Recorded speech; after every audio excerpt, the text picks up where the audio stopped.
Was Raila Odinga duped into wearing William Ruto's branded caps? That's the question which most Kenyans are actually asking. Because yesterday, the Deputy President William Ruto and Raila Odinga were at Nyayo Stadium. And the two gentlemen were putting on similar cap. That cap is associated with the Deputy President William Ruto. And I've been on record on this platform severally that in politics, nothing happens out of mere coincidence. Everything in politics is normally designed to achieve specific political objectives. What were the objectives of that move? I want to assume that probably the meeting there was coincidental. But the cap, in my view, was not coincidental. Someone, even if Raila Odinga was not part of it, even if the deputy president was not part of it, but I'm convinced that someone was behind that cap. Branding is very key in politics. And brand identity is even more important. Now, if you followed Raila Odinga and the deputy president yesterday, the first person to arrive was actually Raila Odinga. And Raila Odinga arrived at Nyayo Stadium with his trademark cap. Ile kofia yake kubwa. That's what he was wearing when he arrived. Then a moment later, the deputy president came. And the deputy president came on donning that branded kofia. Hey, how are you? Very good.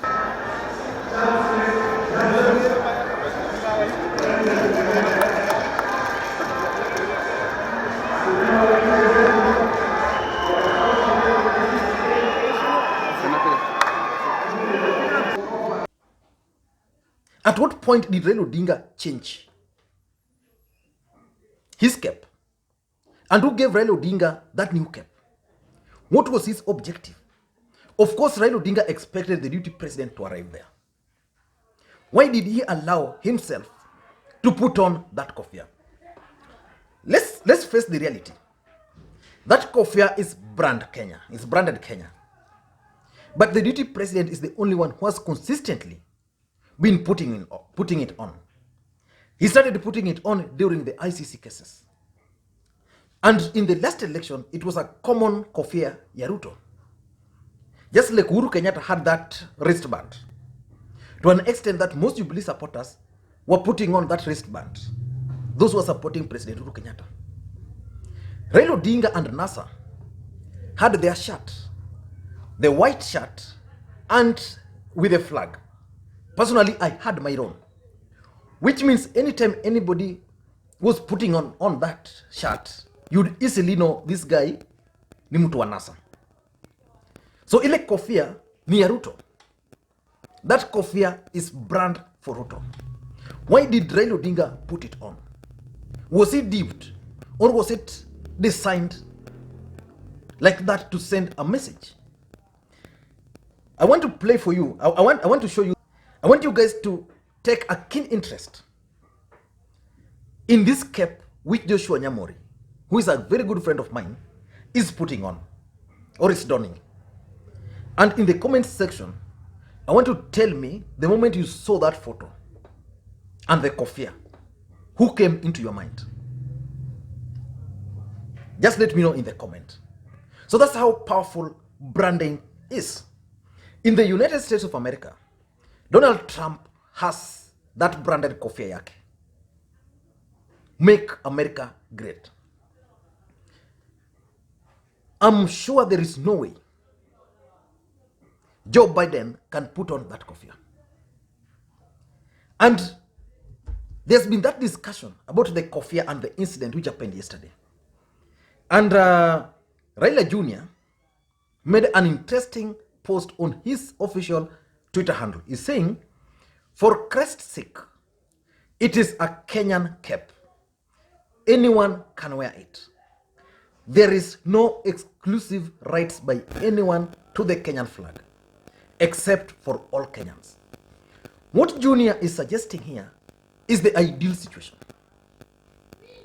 But the truth of the matter is that the kofia has been put on consistently by the Deputy President William Ruto. Raila Odinga has his own brand. He can put on something which is associated with him. And for those who've been following Raila Odinga, he has something. Anytime he attends, say, an event or even a funeral, he puts on based on the event. If it's about democracy and reforms and others, there's certain kind of attires which he puts on. When he goes to a specific event, it's like that. Uhuru Kenyatta is currently putting on those River Tex shirts. You guys saw me with some here recently, and so many guys were asking me, Lee, kumbe wewe pia umeingia kwa hiyo club ya Uhuru Kenyatta. So the fact of the matter and the fact will remain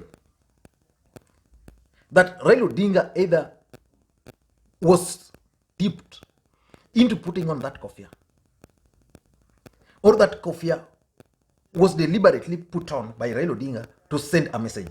Let me read for you a few comments on what people are saying on Junior's post. Someone is telling Junior, tell them, Junior, Kenya like causing unnecessary rift. I don't think this is a rift. The fact of the matter is that your kofia is associated with the Deputy President William Samoei Ruto. In the last election, kuna ile kofia ya Raila. The one I think alikuwa amevaa alafu ilikuwa na some line there. It was associated with Raila Odinga. Today I've never seen the Deputy President William Samoei Ruto putting out that bomber jacket, ile half jacket ya Raila. And that jacket, majority of Kenyans putting it on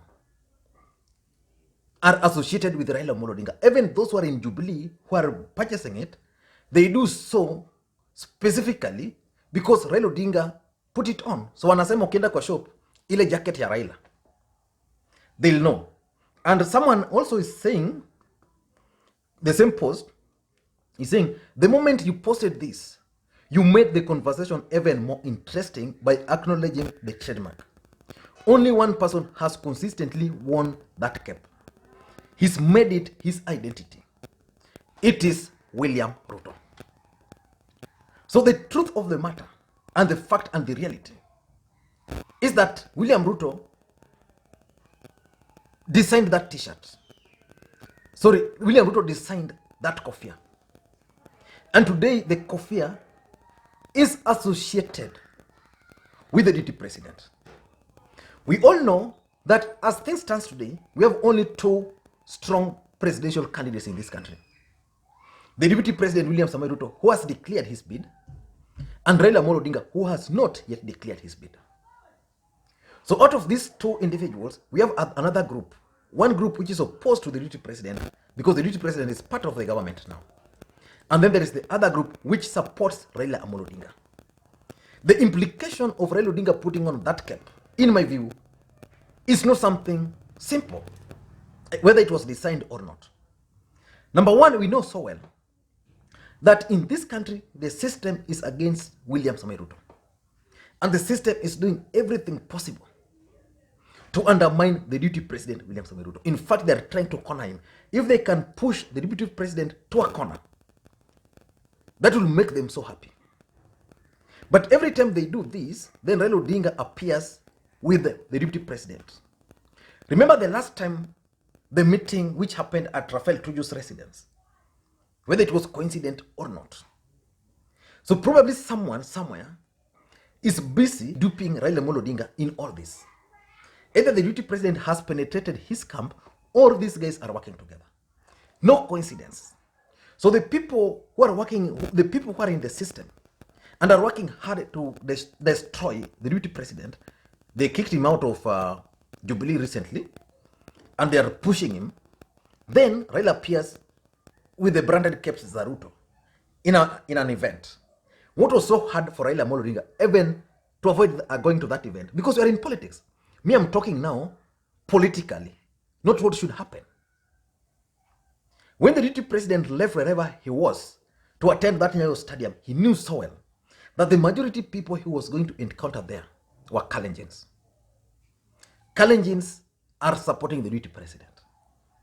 So in the crowd, even if that kofia was not given to Raila Odinga, even if the deputy president had not come with that kofia, rest assured that in the crowd, probably there were people donning that kofia because they're carrying. Just like ile t-shirt ingine, ile jacket, the leather jacket, which is associated with the carriage. The political implication is that the system will start viewing Raila Odinga in a different way if they had hoped of supporting him. But secondly, it also could be a message to the system by these two gentlemen that we can also work together. You can't play Raila, you can't play Ruto. So they chose an event, which was a national event. And then there, Raila ameamua kuweka ile kofia ya Ruto. So it could also be a message that look here, you can't play both of us. Again, I also can interpret it to mean that it's a strong message to the supporters that in politics, there's nothing like emotions. But I'm yet to understand why Raila Odinga agreed to be duped into putting on that cap. Let me know your thoughts on this matter. But from where I am, I strongly believe that Raila Odinga was duped into putting on that cap. He came with his kofia. If Raila Odinga had expected to use your kofia ingine, he would not have carried his. When he arrived at the stadium, he had his. That's the kofia Raila Odinga always dons whenever he's in the stadiums. So in my view, maybe I'm reading too much, but either something is cooking or Raila Odinga was played. Because even yesterday when that photo came out, the supporters of Raila Odinga were really asking several questions. But the allies of the deputy president were so happy that Raila Odinga has finally joined the hustler movement. So it means even the ordinary folks were able to point out